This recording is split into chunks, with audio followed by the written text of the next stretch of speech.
Welcome to the Wickedly Smart Women podcast, featuring stellar conversations with emerging and established wickedly smart women. Thanks for joining us today as we celebrate women who are committed, care deeply, and have the courage to take action and create conscious change all around the world. Now here's your wickedly smart host, Anjel B. Hartwell.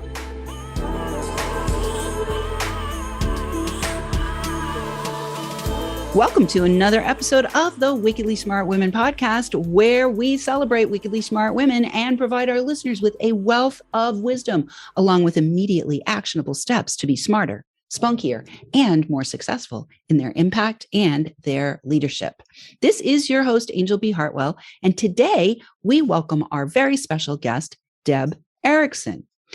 While working towards a master's degree in counseling, Deb joined her first of two network marketing companies where she quickly rose to the top level of leadership. Frustrated by the limited impact traditional sales and motivational training had on her team, she set out to develop training systems that spoke to the specific skill-based needs and mindset challenges of the women in her downline. She began expanding her study of neuroscience, eventually teaming up with leading researchers to develop brain retraining tools to help her team members overcome the mental and emotional blocks that were keeping them stuck in their business. After years of success in two separate companies, Deb knew firsthand the powerful impact her mindset training system had on the business growth of the women on her team. She shifted all of her focus to developing the neuro-tools and training she had used with them into a system that could be used by consultants in direct sales or network marketing companies worldwide. She launched her own company, the ICAN Institute, Inc., dedicated to helping consultants around the world close the mindset gaps that hold them back from taking the action they know they need to take to grow their teams, increase sales, and rank up. So I'm really excited to have you with us today, Deb. Welcome to the show. Oh, Anjel, I'm so excited to be here. You know, you are an icon. And so to be connected to you and to this show, it is an absolute delight. I am so excited to be here. Well, how did we meet, Deb? Did we meet through Clubhouse or did Yes. we? Yeah. Okay, great. Yeah. Clubhouse has been amazing. I don't know about you, but I've really enjoyed Clubhouse this year. It's been really fun to meet new people like yourself who are doing the things that you're doing. So I want to talk a little bit, Deb, about, you know, when you were younger, a lot younger, did you think that you were going to grow up to be an entrepreneur? No, you know, I'm a wild woman. So it was somebody else might have looked at that and said, that's an obvious no-brainer. But, you know, I was badly dyslexic. I really thought there was not much. Others said to my parents, you know, she needs a trade because she's not very smart and she's never really going to amount to much. And I really thought that the best I could do was to become a PE teacher and a coach, which was the direction that I began. You know, I loved coaching. I loved teaching. I was a natural teacher. And so that's really where I started the process. But I've always been a bit of a rebel, which probably is the requirement to be a great entrepreneur. I agree. Well, I'm going to immediately say you are wickedly smart, and whoever told you you weren't smart doesn't know what they're talking about. So I want to talk about as you started to go in the direction of becoming an entrepreneur, and as you started to go in the direction of building teams, you know, I think that place for most entrepreneurs is like one of those very interesting kind of plateau spots that I've noticed. I just got off the phone with a woman today, and she's literally trying to do everything herself. And the mindset needs to shift. And when I said to her, the mindset needs to shift, she was like, I have a great mindset. My mindset doesn't need to shift. So I'd love to hear for you what happened along the way that not only allowed you to step into more of a leadership role, but also to see how, as the leader, it was your job to actually support the mindset of the whole team. Yeah. You know, I would say understanding leadership and team building and mindset, it all came really as a high school basketball player. My coach in high school was extraordinary. She believed in what at that time everybody was calling PMA, positive mental attitude. And being the captain of the team, I was always captain of every team I've ever been on. Leadership came easy for me, but she gave me the basics of leadership and the mindset to match it. She used to literally, before a game, she would pull me over by the scuff of my neck and look into my eyes and say, I need to see if you're ready. Are you ready to lead? Are you ready to win? I learned techniques. I learned tools. I learned how to focus, how to breathe, how to meditate, how to visualize. I mean, I learned so many things in those early days that gave me the core of what I needed. Well, after high school, I went to college, got my degree in education. My very first job was a basketball coach for a men's team. Right here I am, 5'2", right? And I'm coaching men's basketball. I had to stand on a chair, just to look them in the eye. And I used all the tools and techniques that I had learned in college, which was about getting in their face, and really challenging them and challenging their egos. And it worked for those guys. And, we did an amazing job. And then the next year I came back and they said, we want you to coach the women's team. And I had the worst season of my life. And it was because I tried to use techniques that I had learned that were a beautiful alignment with men. It didn't work at all with women. And I kept challenging in my mind and going, why is this not working? And honestly, I didn't figure it out back then. But after I got into business, right after I got into the real world and I started working with women, young entrepreneurs, solopreneurs, all of a sudden it's kind of like all the little puzzle pieces started coming back. And that's when I realized, women collectively were wired a little bit differently, and we need to be coached differently and encouraged differently and taught a little bit differently. And that was really the beginning of my journey, was to figure out specifically, how do women need support in becoming massively successful as solopreneurs or entrepreneurs? And that was really the beginning of my journey.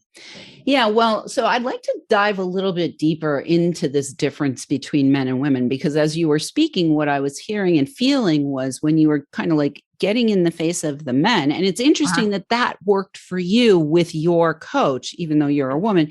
There's always anomalies, right? What I was feeling and seeing was like, the masculine needs the focus, like that sharp focus. Whereas women have a more diffuse awareness. And with diffuse awareness comes also the attention can be scattered and thinking it needs to be doing all of these things. So I'm curious about, what do you know from your own experience, both working with teams and now, working with your ICAN Institute to help women all over the place about this difference? What are the subtle differences? Right. Well, if you think about a continuum, on one side is force, the other side is flow. And so on the force side of the equation, which is where most men are wired, and many women who are like high Ds, they're driven, that kind of energy, they are used to showing up in the world, results focused. It's a win-lose challenge. They love competition. They're out to be number one. And so there is this fact, focus, high energy, intensity kind of alignment. The other side of the equation is flow. It's about collaboration. It's about community. It's about win-win. It's about the process and the journey. And so what I notice many times is that the world is kind of set up to support force.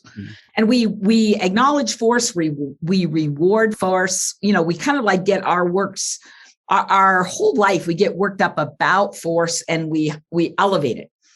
So flow doesn't get the recognition. It doesn't get the time, the focus, the intention to say, this is a valuable way for us to do business, is to operate in flow, to operate, on the basis of attraction and understanding how the world works and, identifying people's strengths and working from that side of the equation. And so I'll just give you one specific thing that I see. Men look at business. You hear this all the time, and they will say, and it's not just men, but let's just say the masculine side of the equation. There's a comment they say all the time, which is simply this, right? That it's not personal. It's just business. Mm. And so what do women do? Well, women are like, it is personal. And then they take it a step further and say, and it's me.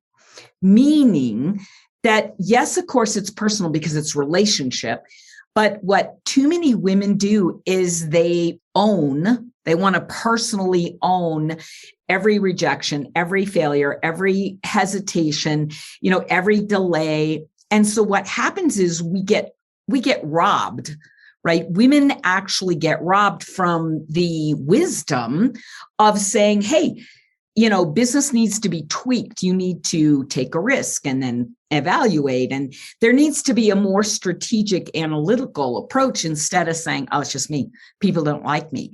I can't find the right people. Nobody wants to play with me, right? And so that interpretation, it's the personal side of the equation, but I'm going to call it on the negative scale, right? In other words, it's not working for us. But when women say it is personal, I know it is me, and I'm going to take responsibility. I'm going to focus in. I'm going to do the assessment that needs to be done here. I'm going to tweak my attempts and find the wins.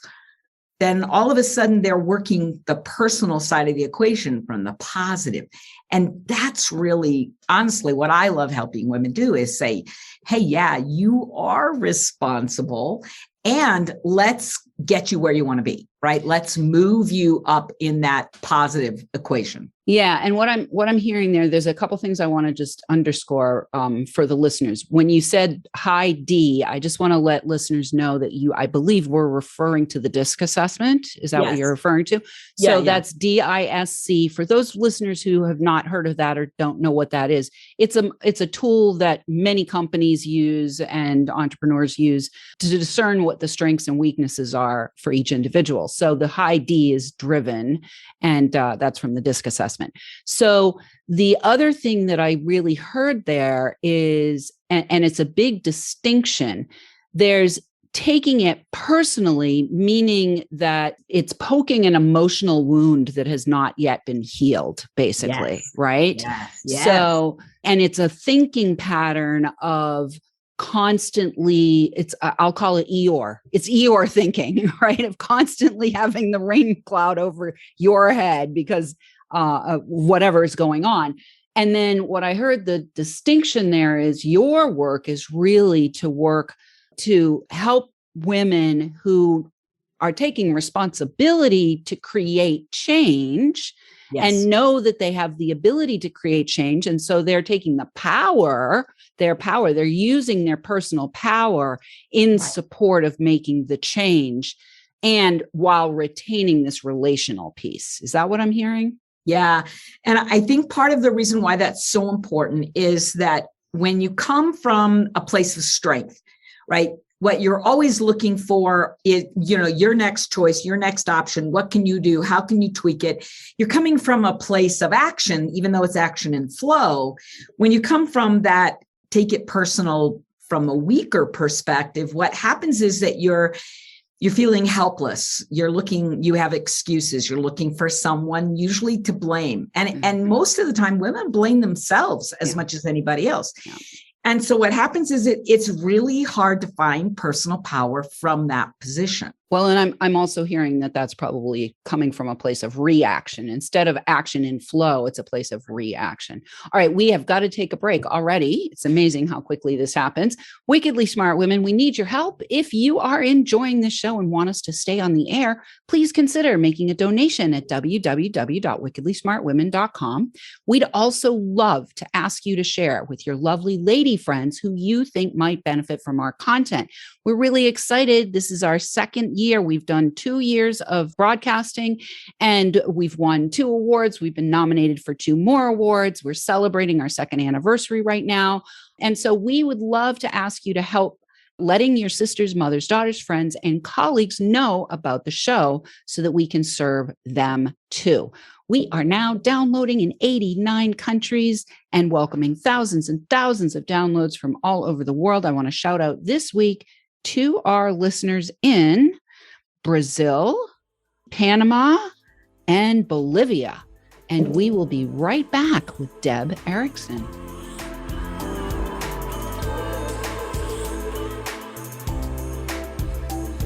The Wickedly Smart Women podcast is brought to you by the Wealthy Life Mentor.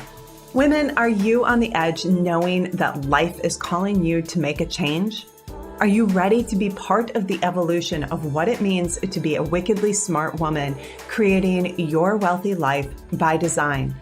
A life that is an extraordinary work of art. Anjel B. Hartwell, the Wealthy Life Mentor, is hired by women in transition. Women just like you who want to break through to their brilliance, become clear on the value of their wisdom, and embody a beauty-filled, balanced life of shameless self-expression. Discover your wealthy life readiness by taking the quiz at quiz.wealthylifementor.com.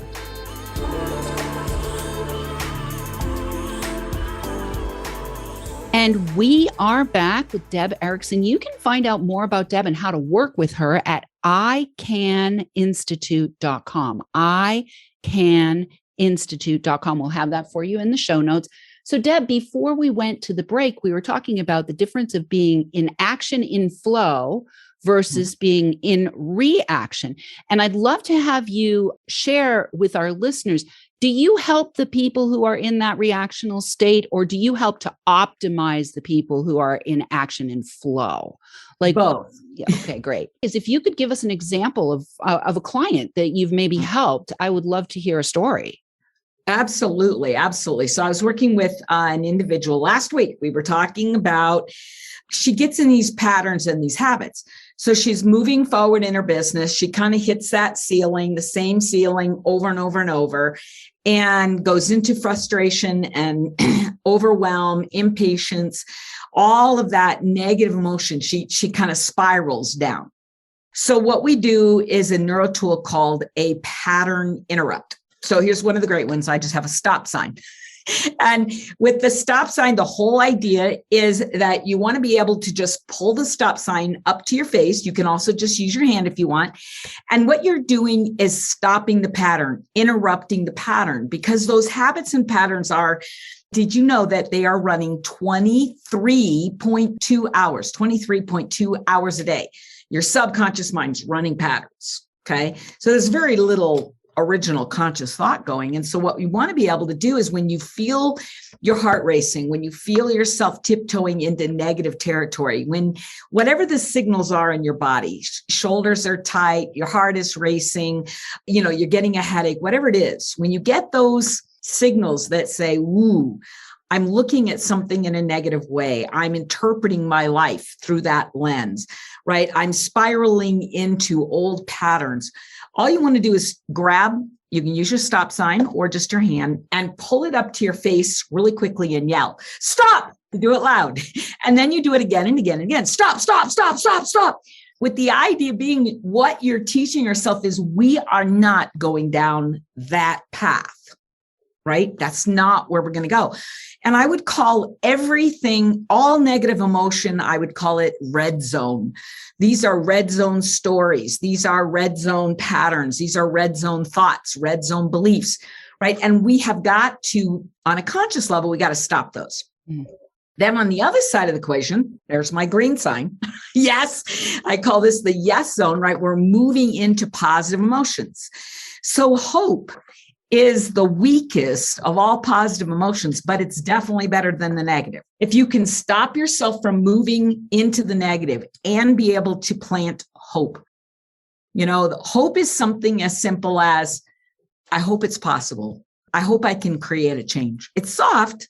It's not very strong. It's not the place you want to stay long, but the transition to hope is huge. So once you are able to move towards hope, then we can move further up the emotional scale. And we're moving into that green zone, into the yes zone, where we are saying, yes, This is the direction we want to go. So put these two together. Here's what I always do is I will stop if I'm moving in that direction, and then I'll take my right hand, put it on my left cheek, turn the cheek, right? Because what you're doing is you're pivoting. You're saying to the brain, we're not going that direction. We're going this way. And I'm looking in a new direction. Now I'm in a green zone, right? And now I want to say yes.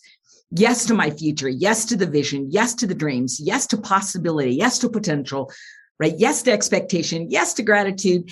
And as you do, you kind of just build that full head of steam up.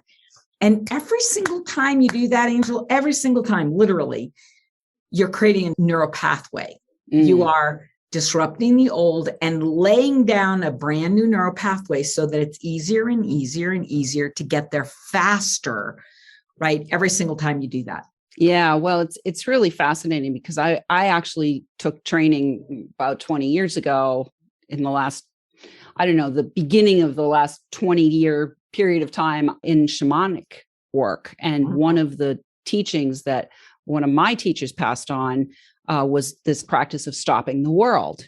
And the idea of when something's in motion, there's momentum. So if you're in a pattern, like you're saying, of going down to negative thinking, that momentum will keep you there unless you literally stop. So I want to kind of get back to one of the questions I asked before we took the break about really specifically, because this is something I see with many entrepreneurial women, is they get the momentum under their business. They take the risks, they get themselves started, they start making sales, they get to that plateau spot, right, where it becomes clear that they have overextended themselves and they can't go any further until they bring team members on. And so I'd love to have you talk about that dynamic, because you're somebody who's definitely spent a lot of time in teamwork, building teams, leading teams, and also working on the mindset of the team members. So could you speak a little bit about that dynamic? That's funny because I'm actually getting ready to do an event in November that is all about leadership, the mindset of a leader, which is what's required to create a team. So in network marketing, which is really just a microcosm of the world, but in this industry, you can make some money. You can make some money selling a product yourself, but you don't answer the call of the industry. You don't have leveraged income. You don't have time freedom. You don't get recognition unless you become a leader. In other words, you have to step into something completely different. So here's the truth we always tell people is, hey, whatever you were doing to be successful at this level, when you plateau, it won't take you to the next level. So there has to be a change at that point. And what I discover is, even though so many of the women that I work with know they need to become a leader, they know they need to bring on a team, they know they need to work with people, they know that's required, their mindset is stuck in solo. It's stuck in old beliefs that are kind of like, if you want it done right, do it yourself. That sounds like my mom. Right? My mom told me that all the time. And so I would say, great, enjoy life, right? Enjoy doing it all yourself. But here's the truth, right? That we have to expand. We have to become someone different to step into leadership, which is a whole different level. So how do we do that? Well, first of all, you don't fight the plateau, you embrace the plateau. And what I mean by that is, stuck feels permanent. Plateau is temporary. It's a realignment. It's an adjustment. So if you find yourself in a plateau, right, what you want to be able to do is every single morning get up and say, what do I need to do today to prepare myself for the next push, for the next growth, right, for the next energy movement? Because what I know is the way I've always done things is not going to get me where I want to go. I have to have a change. The biggest change I see is so many women are so exhausted already that what their brain says is, how could I possibly manage others? How could I possibly add more? I already have this many kids. I don't need more. And so what happens is, their mindset is literally holding them. Okay, I have a great little visual. You got a brain in the box. And so this is what's happening. Your mindset has created this limit, this boundary called your set point, your neurological set point. And that's where we stay because that's where we feel comfortable. So we bump up against it and it becomes our glass ceiling of our own making, of our own creation. So what we have to be able to do is really open our minds that there could be another way to step into leadership, right? In other words, we have a lot of black and white thinking, which is not really a feminine trait. It's a much more masculine way to see the world, but we've borrowed it, we've learned it, we've used it. We've said things like, well, I can't build a business I want and be a good mom. So it feels like we have to choose one or the other, right? I can't be an extraordinary leader of a huge team and, meet my responsibilities over here. And so what happens is we hold ourselves back because we're contorting ourselves to that limited black and white thinking instead of being able to say, I can do this and this. I can be an incredible mom and I can build an extraordinary organization. The key is you just don't know how yet. That's okay. There's nothing wrong with that, right? There's nothing wrong with saying, I don't know how to do it yet, but I'm going to figure it out. I don't know what it's going to look like yet, but I'm going to learn the skills. Because in that statement, you know how the universe works, right? Information comes and training comes and relationships and networking, podcasts, they come into your life exactly when you need them. If you set the intention, I'm going to figure this out. I'm going to open up to more. And that's what you do every single day, Anjel. That's really what this podcast is about, is opening that door for women. Absolutely. Absolutely. Well, my darling Deb, we are at the end. It has been amazing. As always, I have such wickedly smart women guests that I could literally spend hours chatting with you, but we are at the end of the show today. So listeners, we love feedback. Please let us know what you thought of Deb and her ICAN Institute. Please go check it out at ICANInstitute.com. I am sure you're going to find all kinds of wonderful tools and information there, as well as ways to work directly with Deb and her team. And I want to invite you, if you would like to, call into our listener line as well to share with us what you thought today. And we'll have that number in the show notes for you. Or you can send in questions or guest suggestions to listeners@wickedlysmartwomen.com. We might even give you a shout out on the show. I do want to say thank you to the Clubhouse guys and women for creating Clubhouse, because it's been a real blessing in my life to meet amazing people like Deb and others who have come on the show and will continue to be coming on the show. I want to thank you all for tuning in. Keep your ears open and remember, you are a wonderful woman. Thanks for tuning in, downloading, and listening. Be sure to rate and review Wickedly Smart Women on Apple Podcasts and share with other women who can benefit from today's episode. Wickedly Smart Women is the premier podcast series for informing, activating, and inspiring the leader who carries profound wisdom and knows that now is the time to welcome wealth. We welcome your feedback and guest suggestions and invite you to subscribe to our mailing list to be notified of each new episode at wickedlysmartwomen.com.